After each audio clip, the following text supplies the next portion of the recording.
Hello, John. This is Nathan Barnes, your friendly neighborhood book editor and formatter. Just wanted to go over some rules of care and feeding for your manuscript so we don't have to reformat it again. The first thing I want you to notice, this is in Word, the most recent edited version.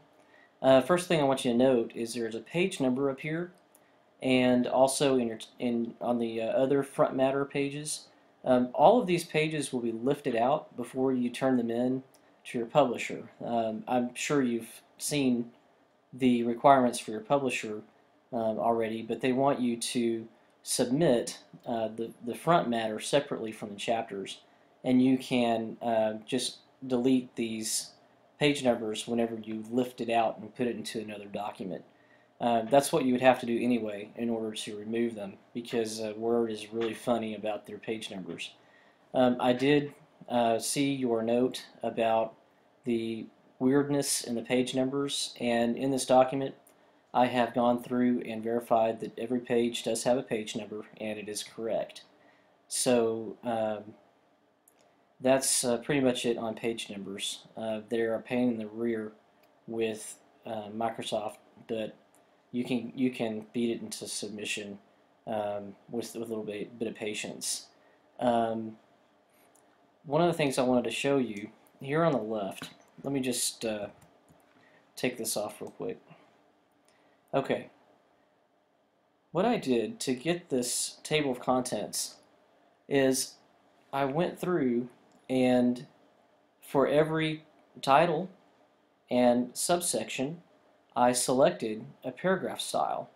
Usually style 1 and style 2 is right here. Style 1 is the chapter, style 2 is a subheading, and then the subheading after that is 3 and 4 and so on. And then Word does everything else for you.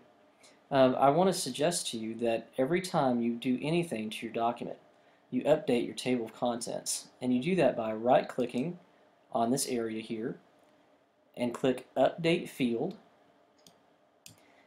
and it gives you a choice usually. Okay, it updated this to a default template for Word, and what I'm going to do is change styles.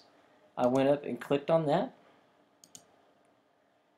and click on Style Set, and I like Elegant. That's the one that I've been using, but you can just hover over it and you can see which one you like.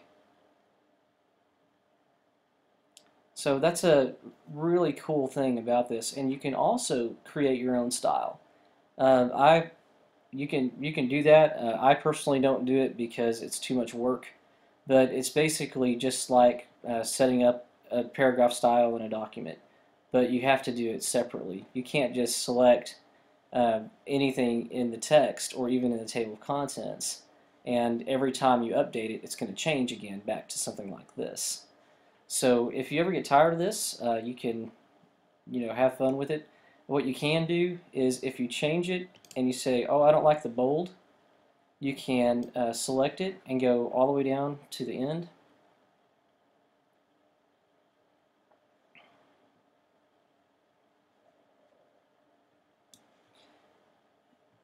And then just click on bold to take it off.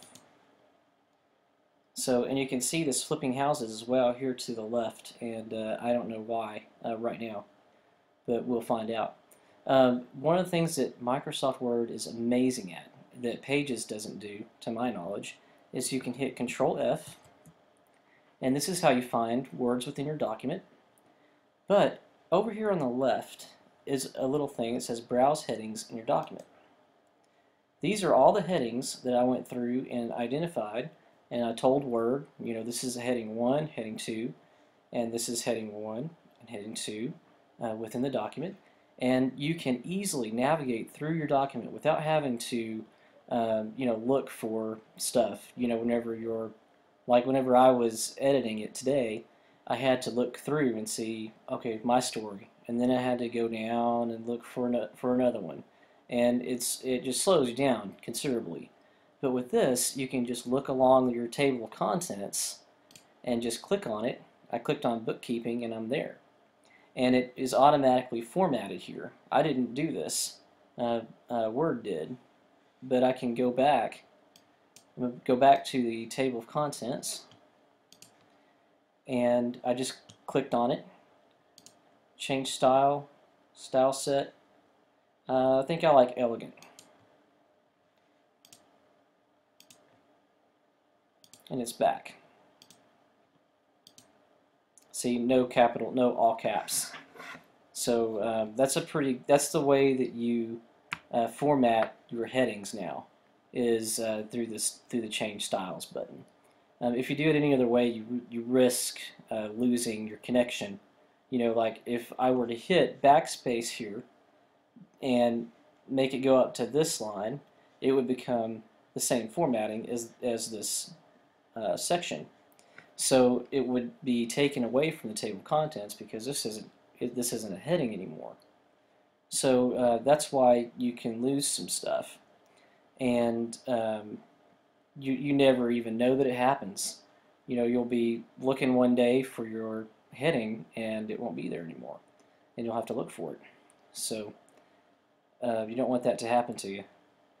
Another thing that I did is, and I recommend that you do this too, if you ever see anything that's not in Times New Roman, you just select all.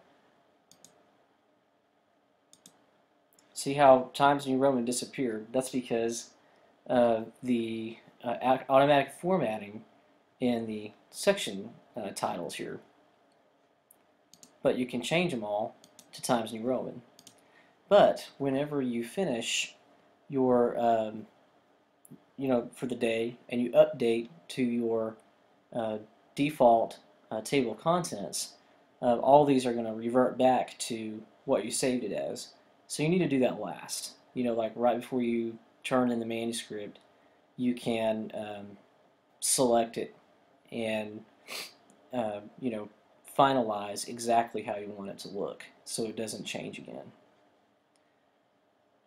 And I removed the weirdness, all the weirdness that you notified me about. And I think that's just about it for the care and feeding.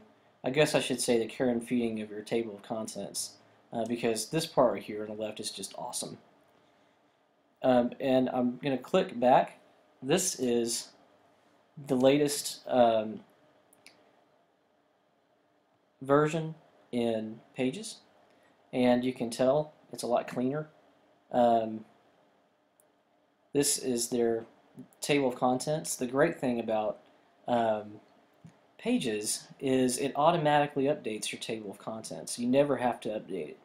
If you were to change anything in the document related to it, it would change. And I love it, but I haven't figured out a way to navigate it as easily as the Word document. So the way that you do it here is when you're writing, you click on this little paragraph, and this is your tray of paragraph styles. And it's just like Word. You just choose a heading, and it will show up on the table of contents. One thing that you have to do is if it doesn't show up in the contents, you click on Inspector, and then we're going to go to Table of Contents, which is TOC. I can never remember exactly where it is.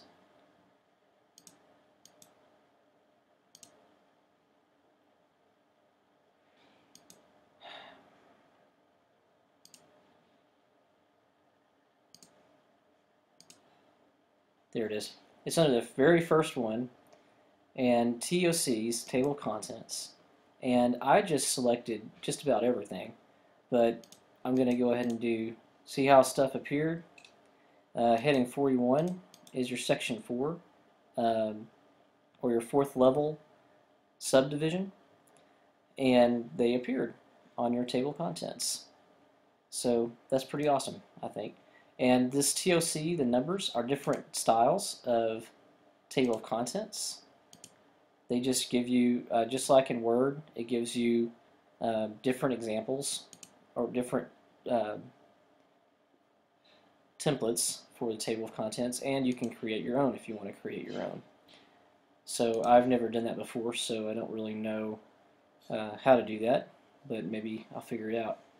So that's that. Don't be afraid to use Pages. It's a much more reliable system than Microsoft Word could ever hope to be, in my opinion. So I've never had any trouble with formatting in Pages, and Word is just crazy. You know, the entire premise of everything that Word does is that you want to do it. You know, they think that their user wants to do the same thing the same way every single time. So when you try to do something like a list differently the next time around, Word doesn't really know how to deal with that, and it seems kind of random a lot of the time, but it's assuming that you want to do it exactly the same way as you always have. So that might explain some of the weirdness that we've seen in these programs. But if you have any questions, please let me know. I'm here for you, and I love helping authors just like you go from manuscript to publication. So just feel free to send stuff along, and I'll be happy to help you out.